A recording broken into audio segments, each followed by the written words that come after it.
Voters will head to the polls tomorrow to vote on a variety of important topics. You know, we're getting you ready at WPTV for the info you need to know before you cast your vote. And right now, we're going to check in with Derek Lowe, live in Port St. Lucie this morning ahead of tomorrow's primary. Derek, some important races out there. What do we need to know about them?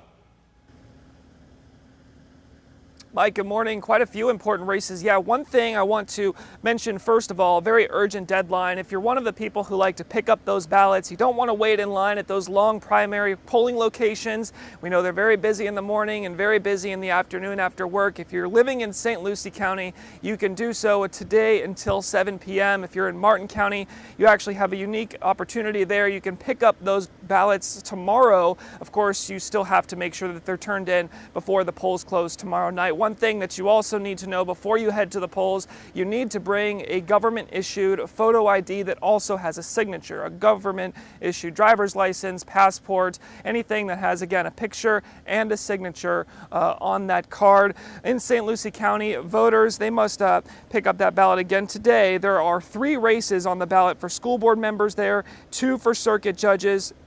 Labeling it down to Port St. Lucie specifically, both the mayor and city council district 1 seat are up for re-election.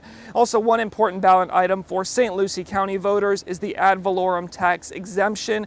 County leaders say it would allow them to encourage new businesses and existing businesses to be exempt from county property taxes up to 100% and up to 10 years. It would not allow exemptions for school, city, or voter approved taxes. Those businesses would still have to pay those taxes even if this is passed. Voters first approved this item back in 1992. It was then renewed 10 years later in 2002 and again in 2012. Of course, now 10 years since then, up for re-election again. County leaders say it will not raise resident property taxes, but that it could actually decrease tax rates for residents because it would improve property values when those new companies bring high-paying jobs here to St. Lucie County and Port St. Lucie. We've seen the growth here recently, absolutely exploding, especially west of I-95. Polling locations across the board open tomorrow from 7 a.m. to 7 p.m. We have a full list of polling locations no matter where you live, Palm Beach County, all the way up to Indian River over on our website, WPTV.com. Just search for Decision 2022.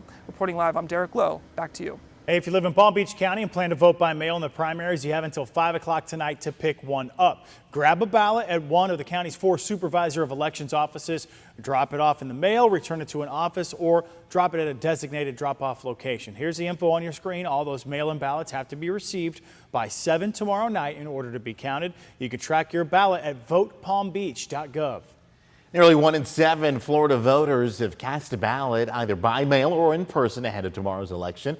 Our partners at the Palm Beach Post reporting of the 2 million people who voted as of 2 p.m. yesterday, 1.5 million chose to send in their selections by mail. About half of them Democrats and more than 1/3 Republicans. About 2.6 million more requested mail ballots have yet to be completed and returned. WPTV, of course, your home for Decision 2022. You can use the QR code on your screen with your smart devices to access our voter guide on WPTV.com, where you can find a full explanation of Florida's closed primary system, plus important election and precinct details along with sample ballots.